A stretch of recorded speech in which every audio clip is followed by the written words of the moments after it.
Bonsoir Candida Mouri. Bonsoir. Alors vous êtes photographe mais aussi vidéaste, j'ai vu journaliste multimédia, vous êtes né au Rwanda, vous vivez en France depuis 1990, on va en reparler dans un instant avec vous. Alors vous exposez jusqu'au 11 juin au Théâtre Berthelot de Montreuil, c'est juste à côté de Paris, des photos que vous avez prises au Brésil et en Afrique du Sud.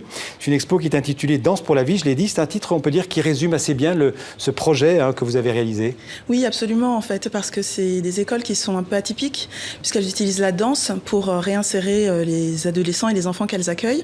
Donc, en ce sens, ça leur insuffle une nouvelle vie. En fait, c'est une fondation qui essaye de réinsérer les jeunes par l'art et donc aussi par la photo. Oui, exactement. En fait, elles utilisent plusieurs techniques artistiques, la danse aussi, et puis plusieurs types de danse, et l'expression artistique au sens large. Alors, c'est aussi une fondation, d'ailleurs, je l'ai dit, qui est soutenue par l'UNESCO et par une marque de chaussures françaises, de chaussons aussi très connue, Repetto, on peut citer son nom, qui aide pas seulement des écoles en Afrique du Sud, au Brésil, mais aussi en Haïti, à Cuba et en Ukraine. Et en Ukraine, absolument. Alors, comment vous êtes arrivé, comment vous avez débarqué dans ce projet ? C'était totalement par hasard en fait. J'avais décidé de me rendre en Afrique du Sud pour travailler sur les danses traditionnelles et sur la façon dont les danses définissent une identité à un moment donné et la façon dont elles évoluent avec cette identité.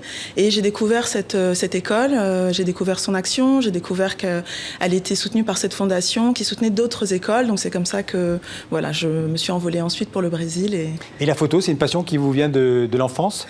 C'est une passion qui est arrivée très tard, qui est arrivée à 21 ans, j'étais déjà adulte. Et à un moment donné, j'ai quitté le foyer familial et j'ai éprouvé comme ça un besoin de raconter ma vie, de raconter ce que je voyais à travers la photo. Mais vraiment, au début, c'était presque de la documentation.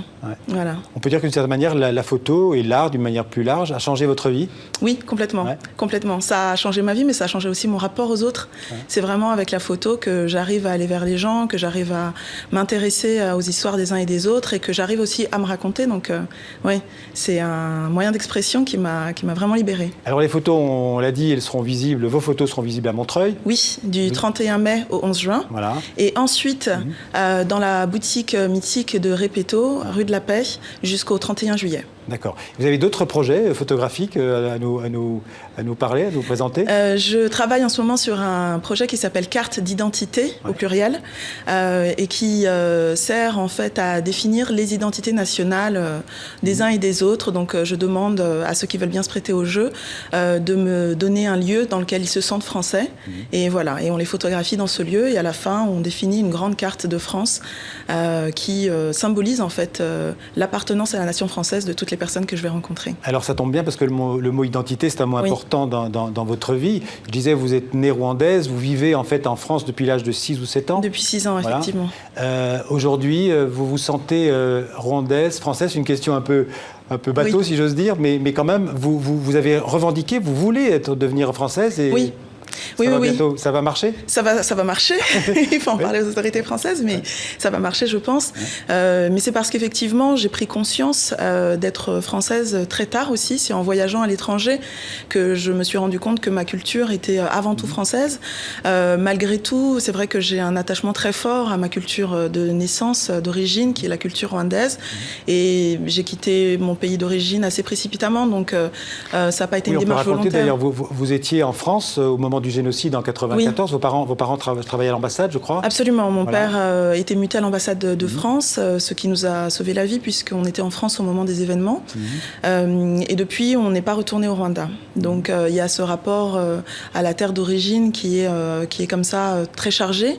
Et c'est l'une des raisons qui a fait que j'ai attendu aussi longtemps avant de faire cette démarche très symbolique.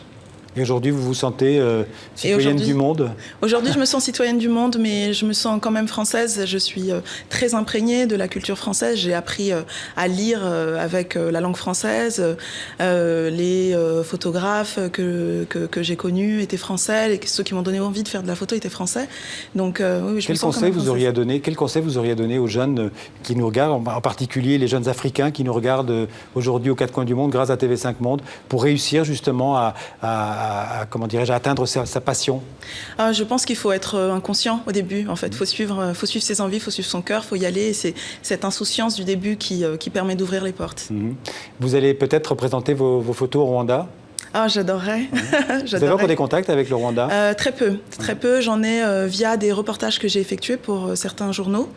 Et c'est par ce biais-là que j'ai aussi pu me reconnecter avec ma culture. Alors on a vu les enfants que vous avez photographiés au Brésil et en Afrique du Sud, si je ne me trompe pas. C'est ça. Vous avez gardé des contacts avec ces enfants ou pas? Non, j'ai gardé des contacts avec quelques-uns au Brésil. Le contact était plus facile parce que j'ai rencontré des enfants qui étaient plus âgés aussi au Brésil. Donc voilà, j'ai quelques contacts avec eux, mais qui se sont un peu étalés au fur et à mesure du temps. En tout cas, je rappelle donc un très beau projet, Danse pour la vie, visible donc pas pour tous ceux qui passent à Montreuil. Oui. Je crois que c'est au Théâtre Berthelot. Hein. C'est au Théâtre Berthelot. Voilà, Super Théâtre Berthelot à Montreuil. Danse pour la vie, donc des photos de candidats Maori. Merci d'être venu en parler. Merci à vous de sur le m'avoir plateau reçu. du 64 minutes.